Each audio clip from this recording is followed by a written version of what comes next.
Hello, gorgeous, my warmest, most squishiest welcome. I'm going to be analysing Eva Cassidy's version of Somewhere Over the Rainbow that is just called Over the Rainbow. I'm not very familiar at all with Eva Cassidy's musical works, and upon doing a little bit of research for this video, I sadly discovered why that might be, because she unfortunately passed away at the most terribly untimely age of 33, and pretty much all of her success and notoriety came posthumously. A year after she passed away, Terry Wogan played this version of her song, I believe, on the BBC radio, and people were calling in wondering who this mysterious, angelic, wonderful voice is, and it was Eva.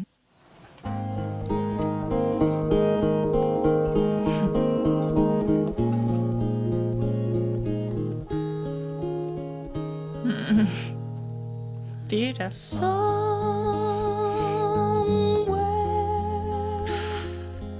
over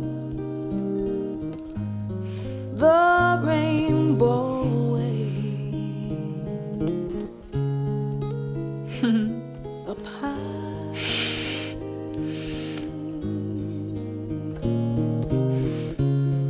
in a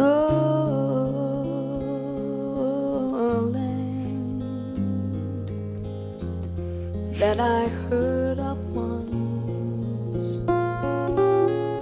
once in a lullaby.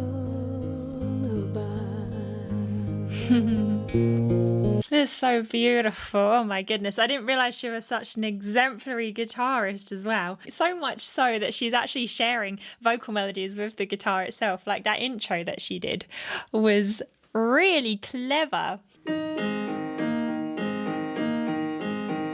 She's referencing that melody that comes later in the song, the "When happy little bluebirds fly," but she's doing it so the beats are double the length, and she's got that little rocking arpeggio happening there in the bass, and so the guitar's always got a lot of movement. She's doing something that I absolutely adore, which is sustain a note and allow the chord to change underneath.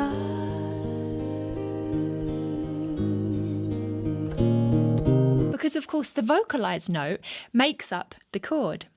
It can completely change a chord. So we're so very dense here harmonically. The boldness in which she's changed the opening vocal melody is really special, because that's so iconic in the original. Somewhere, that octave jump, but she's choosing to go somewhere, which is cool because it doesn't actually change harmonically. I absolutely love the syncopation of once in a lullaby, because the original doesn't really have much syncopation at all. So by syncopating some of the notes in the vocal melody, you instantly make it your own.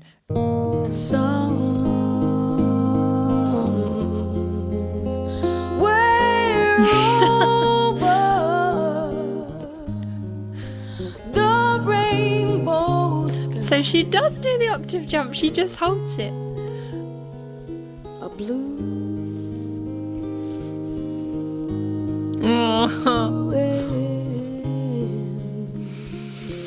the dreams that you dare to dream really do come true. Someday her eyes are so sparkly. I'll wish upon a star and wake up where the clouds are far behind me. Oh, that's so beautiful. Where troubles melt like lemon drops, oh, way above the chimney tops. That's where you find me.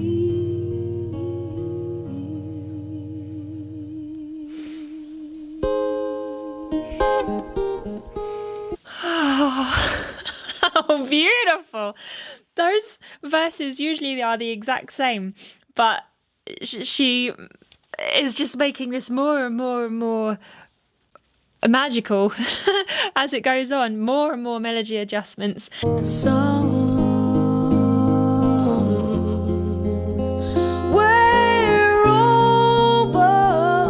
That was so cool. So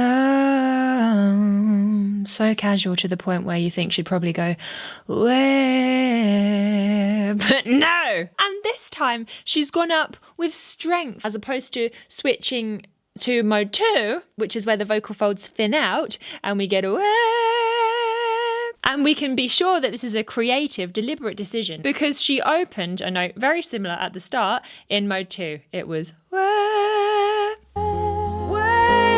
She is undeniably in full control of this entire performance, and that is just very apparent in general, the way that she just plays all these super wild bar chords and it changes all the time, crazy stuff happening in the left hand and the right hand. She's very calm, she's very serene. The tone of her voice really is exquisite. It almost sounds a little bit hollow and woody. She's going in and out of vocal fry a lot, which is this kind of quality. She uses that to start quite a lot of her notes, which means they're so relaxed because vocal fry is a register in which the vocal folds are so slack and so relaxed, little bubbles of air just pop through them instead of closing fully. It's a delicate, breathy sound quality echoed in quite a large environment. Wooden and hollow is what a guitar is.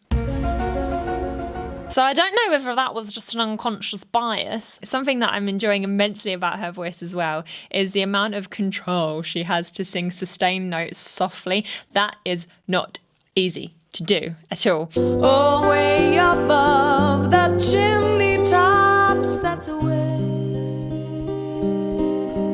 This bit here is so majestic. She's gone strong for way above the chimney tops, that's where.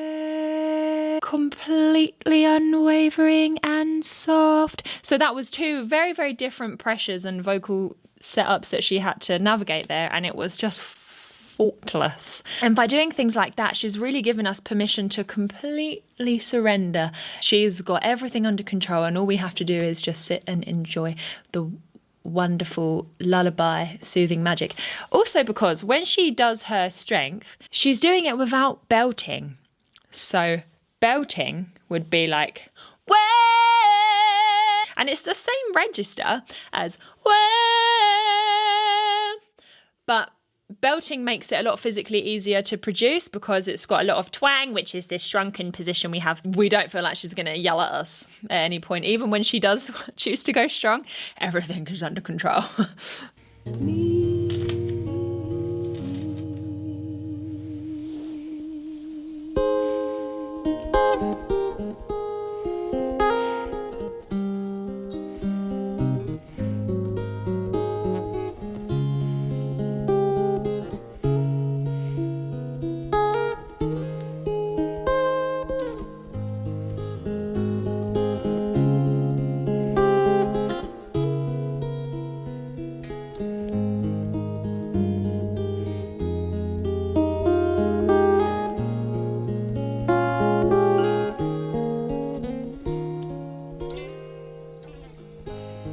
Oh, how beautiful. Oh my goodness. Someday I wish upon a star. And just really quickly, sorry. Do you notice the way that she does a lot of hammer-ons on the guitar? She kind of does a vocal equivalent, the someday. Sorry, it's just that. Let's go back. someday I wish upon a star and wake up where the clouds are far behind me.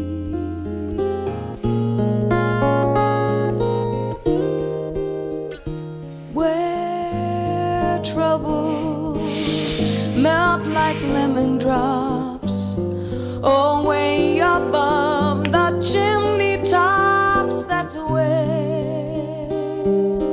you'll find me. Wow. Somewhere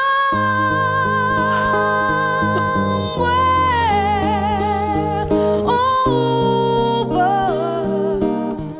the rainbow.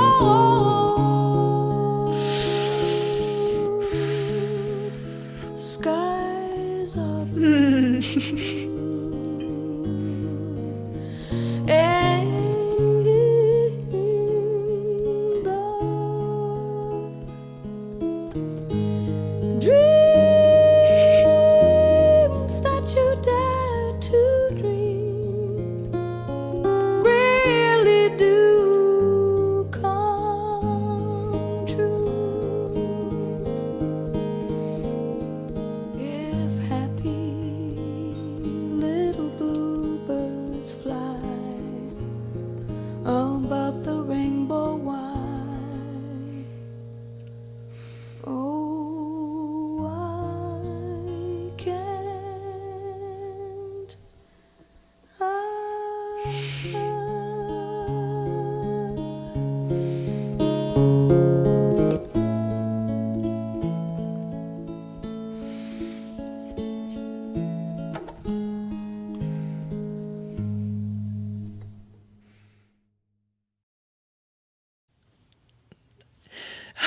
I don't want to say anything until I hear that section again. Hang on. You'll find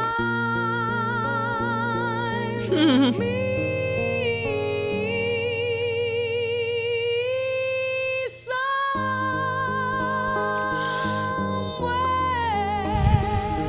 over the rainbow. Aye. Skies are blue.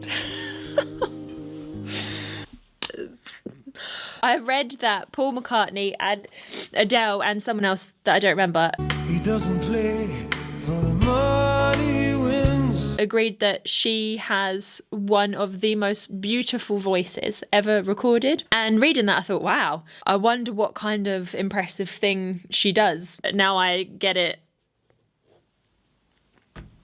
completely. I was really stunned because only when you get to the end of it, you get to appreciate fully quite how skilled she is, because she actually has immense power, breath control and all of that stuff, loads of technical ability that you don't realise that she has until the end. That was just absolutely beautiful. I do have to talk about subglottal pressure though for a second. I know that's not a very emotional thing to say, but breath control. Oh my God, this is so impressive. For the third time. You'll find. So we have a nice big breath for the you'll find. The vowel opens up nice and wide for the find, which is really beautiful. You'll find.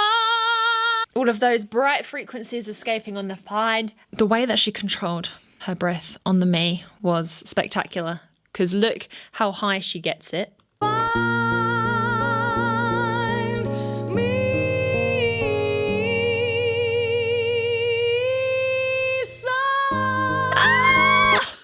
So she needs quite a lot of breath for that me somewhere phrase, because it's long and big, right? So she needs to keep so much air inside to the point where the pressure actually gets quite high. And it's really hard to control the voice with quite a high pressure. But she's doing it, and she's doing it on an E vowel. So it's high on the first me. Then it gets a little bit lower on the second E. And then she opens and that pressure is released as she goes for the somewhere note.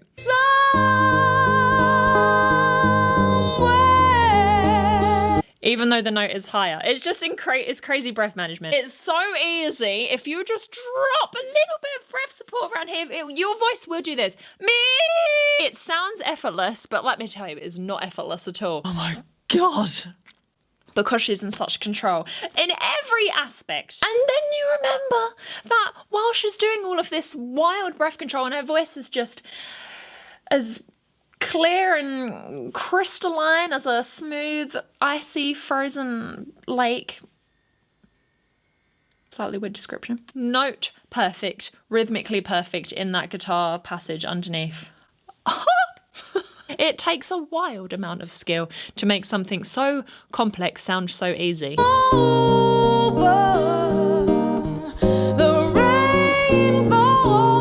When she does rain, you can see how the tongue lifts there, and what that does, that diphthong, it helps concentrate the pressure of those high notes way into a smaller space, as opposed to going the rainbow and open your throat too much and it's going to get shouty. Skies are... And then I forgot about this. Skies are blue. A bluesy scale on the word blue. I wouldn't be surprised actually if she was really trained in jazz. This kind of skill level doesn't just happen overnight, I would expect. So her range is not only huge, but it is very largely interchangeable in terms of register. She can do so many of her notes strong and mode 2.